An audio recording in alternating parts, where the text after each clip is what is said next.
All right, we're live. Well, congrats on the exciting, succinct, punctual event. Great products, keeping R3 a secret. You foiled everybody. Under promising and over delivering is Yeah. exceedingly rare in this space, as you know. So, big congratulations there.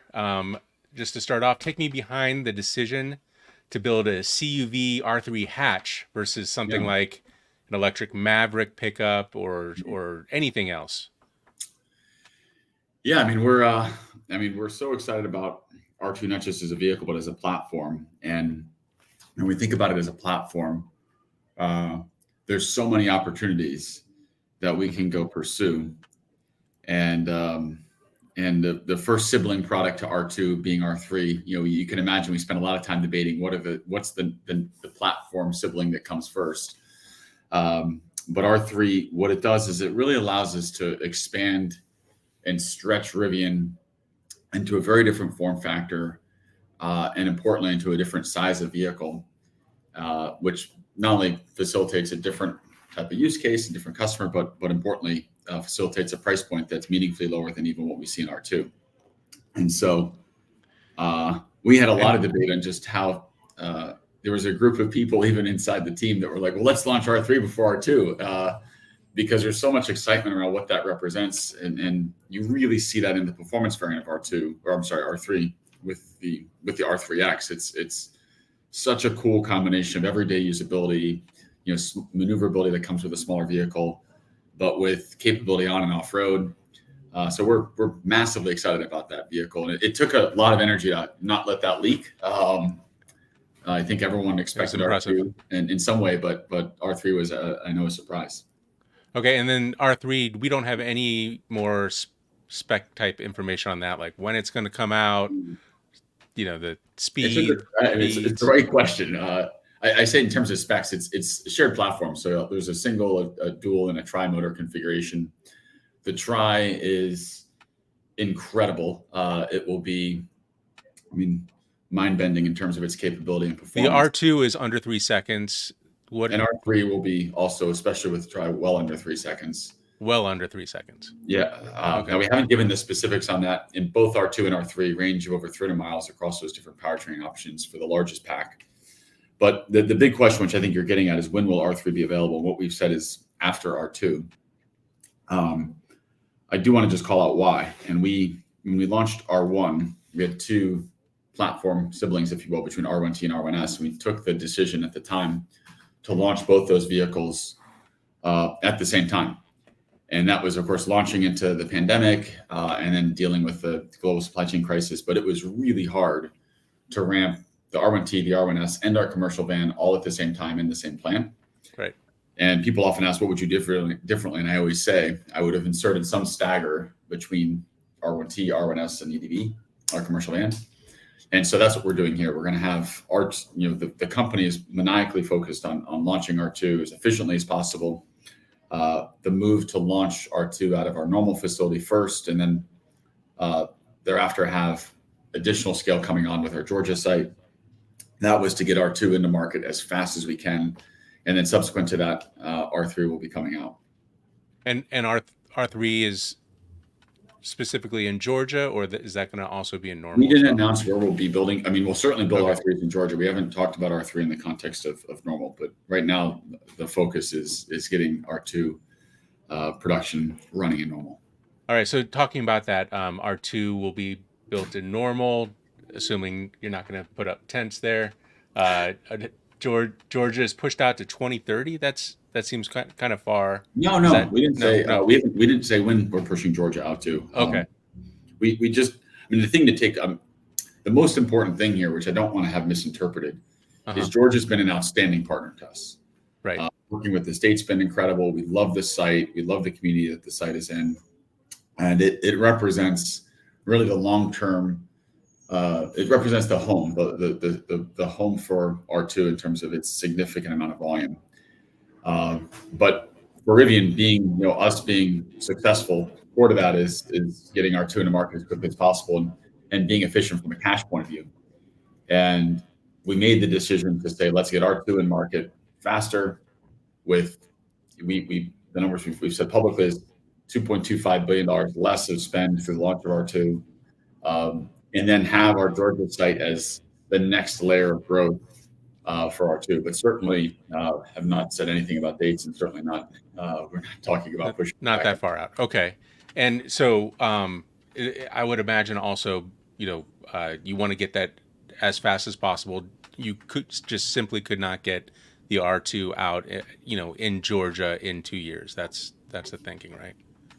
Well, we're it was fun seeing reaction to the product, and we went into this so excited. We've been planning now for a while how we can get R2 into the market sooner. Okay. And the beauty of what we've built in our Illinois site is it's a running plant, and it's been painful, but we've really learned how to operate the facility.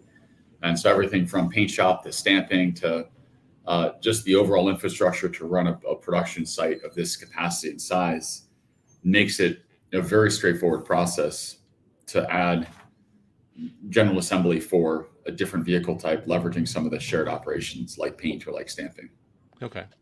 So getting into the weeds a little bit on the R2, we noticed that it has a NACS port on the lower passenger side. It's quite low. Can you tell me a little bit about the thinking and putting it there versus the front passenger side, which would be, I guess, a little easier for superchargers, but not necessarily good for RAN chargers. What's the ideas there? Yeah, we put it in there's a lot there. So we moved the charger to the back, but diagonal to where it is in the front on R1, so that if the vehicle's backed into the same place, if you had an R1 and you replaced it with an R2, everything fits. It's just are backing in instead of pulling in. Yep. So that's helpful. The where it's located, and if you look at being able to access a supercharger versus our RAN network or other third-party networks, the cable length and the size of the vehicle allow it to fit really to both sides, especially where we put it in the back corner. It's not like the back side, it's the back corner. And then with that, it was really a cost decision. And so on R1, all the R1s are all-wheel drive. So there's always a motor in the front. There's always high voltage in the front. And so the battery pack has to have voltage coming out of the front. But in R2, there's the base variant's rear-wheel drive. And so we didn't want to have to run high voltage cabling up to the front of the vehicle. And so all the high voltage distribution is happening off the back of the battery pack. And it makes for a very short high voltage cable run to the charger. And, R2, the extreme focus on cost for R2 means we have to make those kinds of decisions. And we're making those decisions in ways that we believe really aren't compromising the product experience. Hopefully you see in the interior is beautiful. The driving experience is beautiful. We still have some really neat features, dropping rear glass, popping out quarter glass, still has a flashlight in the door. But it doesn't have electrohydraulic damping like what we have in R1. It doesn't have 6 inches of adjustable air suspension ride height. Right. So we had to take out some of the extreme capabilities that exist in R1, but it's still a product that, on or off road is just, we feel going to be by a significant degree best in its class. All right. So speaking of that, the $45,000 model, that's before any federal tax credit. Yeah. That is going to also have a 300-mile range, or is there going to be a smaller battery pack? There's a smaller battery pack it's a little less than 300, and then the bigger pack is over 300. Great. You called out it's important. The price we gave, that's the actual MSRP, our retail price. The what customers will pay with the IRA tax credit with $7,500 off is $37,500. Yeah, that's a great price. Kind of amazing, actually. Yeah. It's awesome. So let's talk about accessories. You launched a couple of new accessories, and you have a compact kitchen that kind of gives people the people who are after a kitchen an option here. Will that be available for the R1s as well? It will. In fact, it was our very subtle, but thanks to you, Seth, picked up on it, reveal of the kitchen that we'll be launching that well before R2 is available in the market, and it fits on the back of the tailgate on R1S, and it fits on the tailgate of our R1T. Oh, interesting. We're gonna announce that separately, but that was a little bit of a teaser. So good eye. So But that'll when fit we into like redeveloped our the kitchen so that it works across the whole portfolio. If you remember, we okay. had a different kind of kitchen we'd originally planned, but we developed this new compact kitchen that's R1T, R1S, R2, R3, R3X compatible. Similar capability. I mean, I've seen a Yeah, it's couple induction images of it. cooktop. It plugs right into the, into the high voltage in the vehicle. It's All right. pretty cool. Well, put me down for one I love it. for It's my really one cool. Yeah. R1S. I definitely want to try that out. Yeah. All right. So speaking of accessories, the Ford F-150, Tesla Cybertruck have Yeah. 240-volt AC. Yep. Um, I saw on this one it still has 120.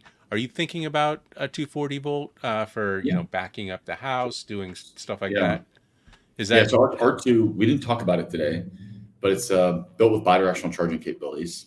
okay? And so that's Is that really through the important charger for port? the vehicle. Say it again. Is that through the charger port, through the NAX port? Through the charger port. Yeah. Okay. And so the bidirectional capabilities allow us to, the vehicle to act as a backup power to the house.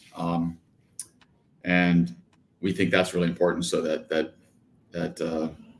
makes the vehicle an even more valuable part of your sort of Absolutely. home life, where it serves very easily as this backup power. Now, to do that, of course, you have to process the power out of the vehicle back into the house, but that's part of the overall product portfolio we're developing, which is some of the capabilities to enable your vehicle to very seamlessly plug into the house. And the R1s, are they And gonna get we'll also have that with R1.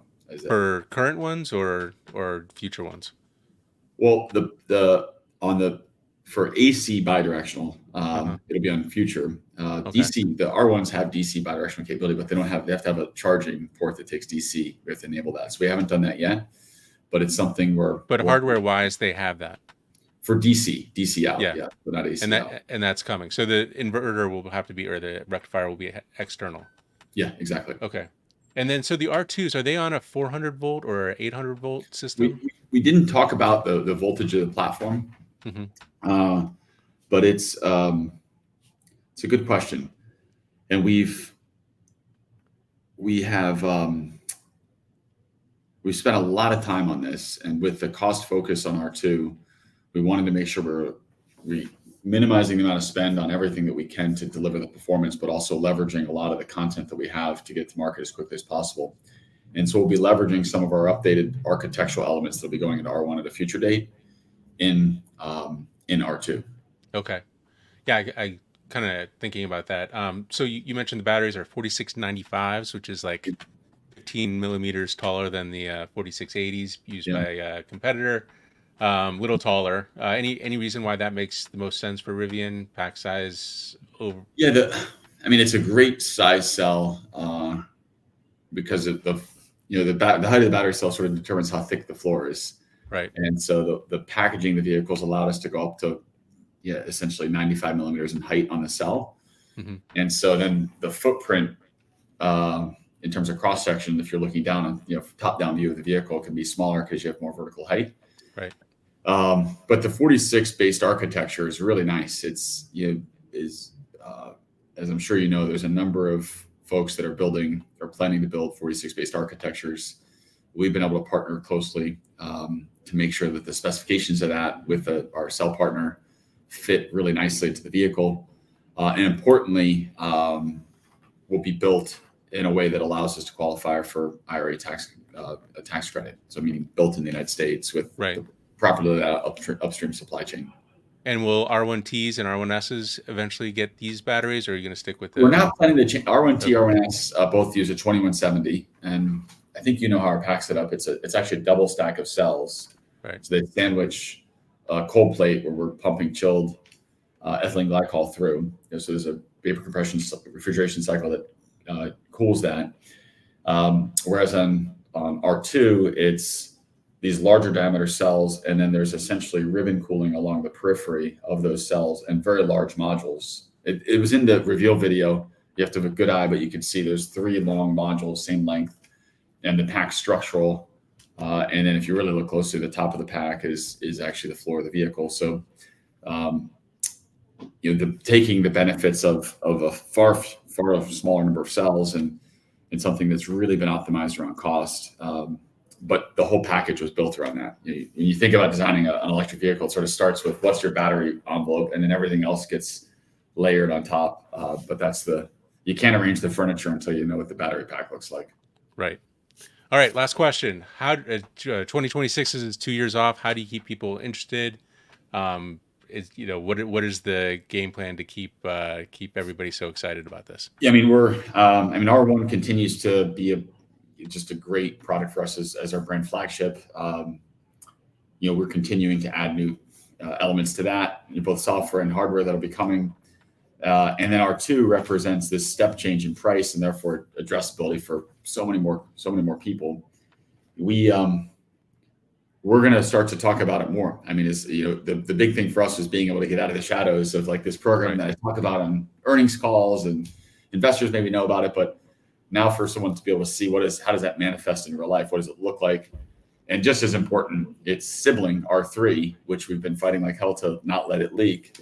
We're now going to be able to talk about these more. It makes it a lot easier for vehicle development because they can be out more in the wild, maybe lightly camouflaged, but it's a really nice step in the program to not have to be so secretive. Sure. So we'll start to give a lot more details, and some of the things we talked about here, like what are we using in terms of high voltage architecture. We'd love to do a deep dive with you, especially given how deep you like to go on some of these technical topics. Awesome. That'd be fantastic. All right. Well, thank you so much, RJ. I really appreciate the time, and really excited about this vehicle, and still excited about my R1S outside. So yes, I love that. All right. Well, thanks so much.